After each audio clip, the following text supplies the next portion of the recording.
हमारे पास पेशेंट आते हैं कि वो बोलते हैं हमें कमर में दर्द है, बहुत सीवियर पेन को बताते हैं, वजन उठाने की हिस्ट्री भी देते हैं। कोई बताता है जिम किया, फीमेल्स होती है कहते हैं वजन उठाया था, बाल्टी उठाई। एक टिपिकल एक साइन होता है जिसमें वो बताते हैं कि जब मैं छींकता हूँ या खांसता हूँ तब मुझे बहुत सीवियर पेन होता है, लंबी सांस लेने पर भी, ब्रीदिंग में भी मेरे को वहीं पे पेन जाता है, पेन मेरे पैरों में नहीं जाता है। इसका मतलब है कि पूरे चांसेस हैं, अगर वेट उठाने की हिस्ट्री है और सिर्फ कमर में दर्द जा रहा है छींकने खांसने पे, तो आपको डिस्क में क्रैक हो सकता है, जिसको बोलते हैं एनुलर टियर। तो एनुलर टियर जो डिस्क में हो जाता है, छींकने खांसने पर वो दर्द बढ़ता है, बहुत सीवियर होता है, बहुत तीव्र होता है, ऐसा लगता है कि जान निकल जाए। तो ये एक बहुत क्लासिकल फीचर है एनुलर टियर का। एनुलर टियर में हो सकता है, स्लिप डिस्क में हो सकता है, कैनाल स्टेनोसिस में भी ये हो सकता है। तो अगर आप किसी को इस टाइप की है तो बेटर है कि उसका क्लिनिकल एग्जामिनेशन कराएं या फिर एमआरआई से इसका क्लियर कट पता चले। बोन की स्ट्रेंथ के लिए क्या क्या चीजें जरूरी होती है, बहुत इंपॉर्टेंट है। बोन की स्ट्रेंथ के लिए calcium, vitamin D3, vitamin C, vitamin K। Vitamin D तो बहुत ही इंपॉर्टेंट है। कैल्शियम बहुत सारे खाने में पाया जाता है, जो खाना जैसे फिश है, मीट है, ग्रीन लीफी वेजिटेबल्स है, नट्स है, ओट्स है, ब्रोकली है, इनमें बहुत मात्रा में होता है। डेयरी प्रोडक्ट है जैसे दूध है, योगर्ट्स है, पनीर है, इनमें भी ये काफी मात्रा में होता है। तो इन चीजों से हमें कैल्शियम प्राप्त होता है। विटामिन D3 जैसे सभी जानते हैं सिर्फ सनलाइट से ही मिलता है, या विशेष टाइप की जो साल्मन फिश होती है उसी में ये होता है। ये भी बहुत जरूरी है कैल्शियम के एब्जॉर्प्शन के लिए। अगर कैल्शियम खा रहे हैं, विटामिन D3 नहीं ले रहे हैं तो कोई फायदा नहीं है। हमें बोन की शक्ति कम होगी, ऑस्टियोपोरोसिस होगा। इसके साथ में विटामिन सी भी कैल्शियम के एब्जॉर्प्शन के लिए बहुत जरूरी है। विटामिन सी सभी जानते हैं हम कि जो खट्टे हमारे लेमन है, ऑरेंजेस हैं, उसके अंदर विटामिन सी बहुत होता है। इसके साथ में ब्रोकली और ग्रीन लीफी वेजिटेबल्स में भी विटामिन सी होता है। साथ में एक बहुत ही मुख्य इंपॉर्टेंट विटामिन के बहुत जरूरी है। विटामिन के भी ग्रीन लीफी वेजिटेबल्स में होता है, ब्रोकली में होता है।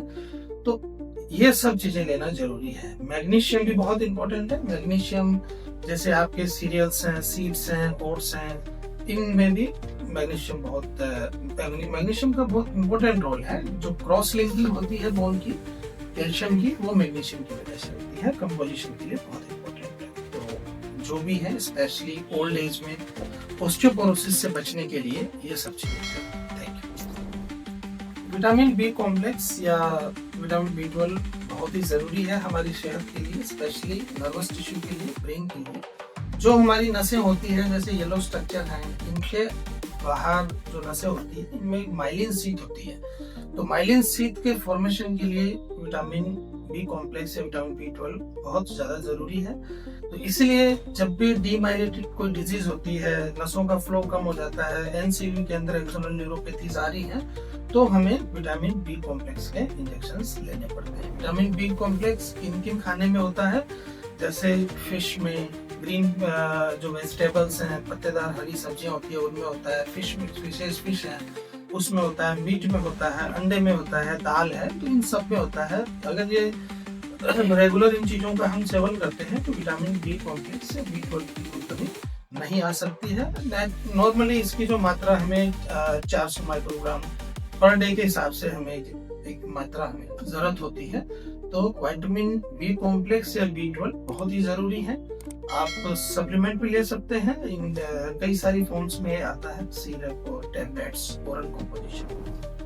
आज की दुनिया में बैक पेन बहुत बढ़ गया है। इसके जो कारण है वो भी बहुत सारे हैं। अगर स्लिप डिस्क और कैनाल स्टेनोसिस की हम बात करें तो एक कंडीशन ऐसी होती है जिसमें हमें डॉक्टर को कंसल्ट करना ही चाहिए।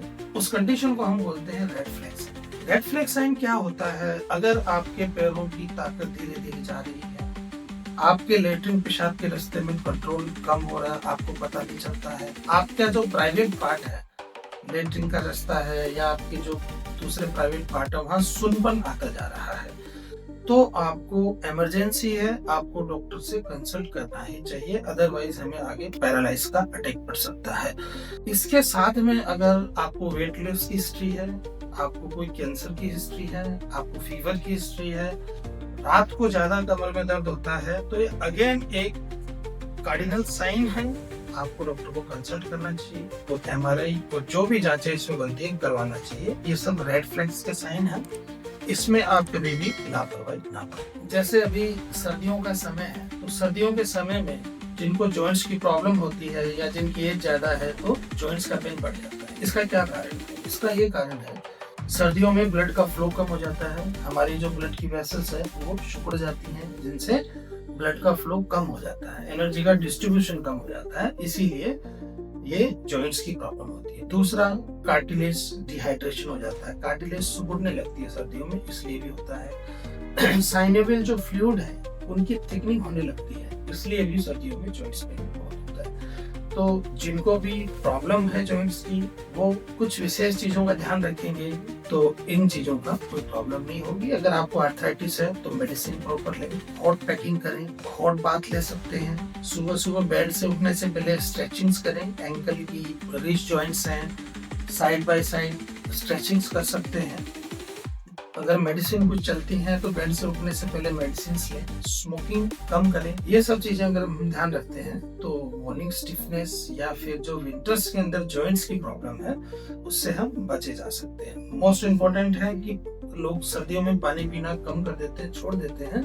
हाइड्रेशन मेंटेन रहना बहुत जरूरी है, तो पानी का जो मात्रा है वो बराबर रखें। Thank you. एक बहुत इम्पोर्टेंट चीज मैं आपको बताने जा रहा हूँ, डिस्कस करने जा रहा हूँ। आज कल की कॉर्पोरेट या जो बिजनेस लाइफ है, कॉर्पोरेट ऑफिशियल लाइफ है, इसमें घंटों बैठना पड़ता है, चाहे वो हमारे बॉस हो चाहे वर्कर्स हो, सभी को चेयर्स पे बैठना पड़ता है। इस चेयर्स पे कंटिन्यू लंबी सिटिंग की वजह से आपको बैक पेन की शिकायतें बढ़ रही है, नेक पेन की शिकायतें बढ़ रही है। तो इसका बेस्ट एक वर्क प्लेस एर्गोनॉमिक्स के हिसाब से बहुत अच्छी चीज है स्टैंडिंग डेस्क। स्टैंडिंग डेस्क में आप स्विच भी कर सकते हो स्टैंडिंग डेस्क और चेयर्स के बीच में एवरी 30 मिनट्स टू 60 मिनट। इससे फायदा क्या होता है?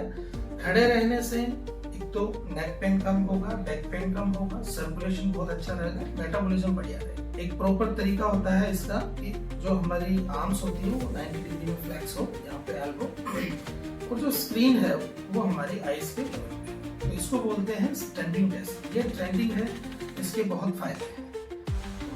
अगर आपको घंटों 8-8, 10-10, 6-6 घंटे कंटिन्यूस बैठना पड़ रहा है तो standing desk is a good alternate, और आप स्विच कर सकते हैं standing desk and sitting. Morning stiffness अगर आपको है तो क्या करना चाहिए? मॉर्निंग स्टिफनेस है किसी को जोड़ों का, तो अगर आपको कोई दवाइयां चल रही है तो बेड से उठने से 30 मिनट पहले आप उस दवाई को ले लें। जैसे आपको गठिया है, कोई आर्थरोपैथी है, तो उठने से पहले स्ट्रेचिंग्स करें, जैसे कलाइयों को सर्कुलर मोशन में लेना, वैसे ही जो एंकल जॉइंट है उनको सर्कुलर मोशन में लेना। इस तरीके से थोड़ा फ्लेक्सिबिलिटी के लिए स्ट्रेचिंग्स करें। हॉट पैक्स ले सकते हैं उठने से पहले। तो ये सब चीजों का ध्यान रखें। डायरेक्ट आप मतलब उठे नहीं तो आपको दिक्कत ज्यादा हो सकती है। उसके बाद में थोड़ा बहुत फिजिकल एक्टिविटी करें, गर्म पानी से नहा सकते हैं। इन सब चीजों का ध्यान रखें जिससे आपको प्रॉब्लम ज्यादा ना हो। कुछ डाइट्स भी होती हैं जिनसे मॉर्निंग स्टिफनेस में फायदा मिलता है, उसका आप सेवन भी कर सकते हैं, रेगुलर वो भी ले सकते हैं।